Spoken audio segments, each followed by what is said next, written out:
ไปอยู่ใส่ละแฟ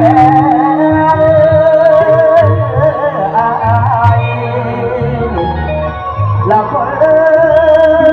มาเจ้าแม่ตายังที่งออยู่คือตาโมละได้แต่กอดของเราอย่าถ้าเจ้าอยู่ไกลบอกใจไว้ว่าให้คนแล้วกลับมา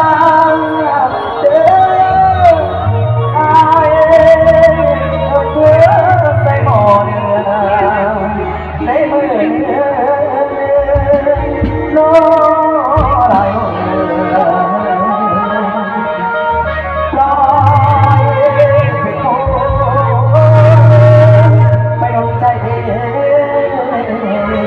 เจ้าอยู่ใส่ให้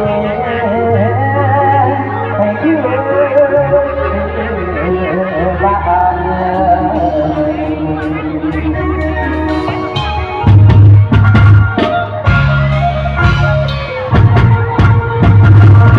เอาใจกันได้สบายดีนี่เนาะไปแล้วกันไปแล้ว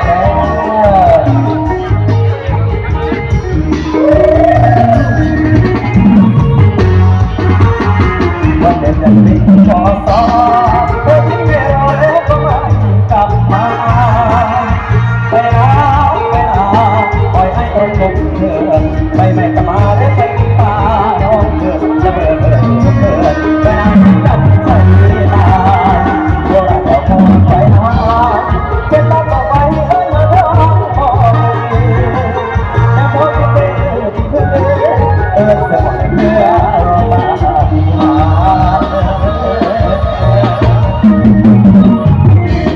สาวไปบ้านไปบ้านไปบ้านไปบ้านยังไม่รู้ว่ามาที่อ้อยวัดเกิดวันเกิดวันตกเราสมมติเราคนจะได้เดินสายทางเราให้คนเราเราเดินจะด่าคนเราเช็คสตาร์ไปยังว่าโยนมารู้สึกกันใส่ใจเราให้มาได้ดีสุดอย่างนี้เขาคนเลิกเราเดือดร้อนเดือดร้อนคนใจใจก็ไร้ไม่มีแล้วแล้วนั่นคือคือบริพอได้ก็แบบสบายไปคนแล้วที่จะได้ขอบคุณมา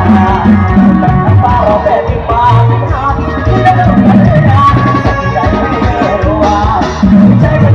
ยังไม่วันรอสตาอยากให้เธอหมดกลับมารับเวรของอาเทียน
ก็ไป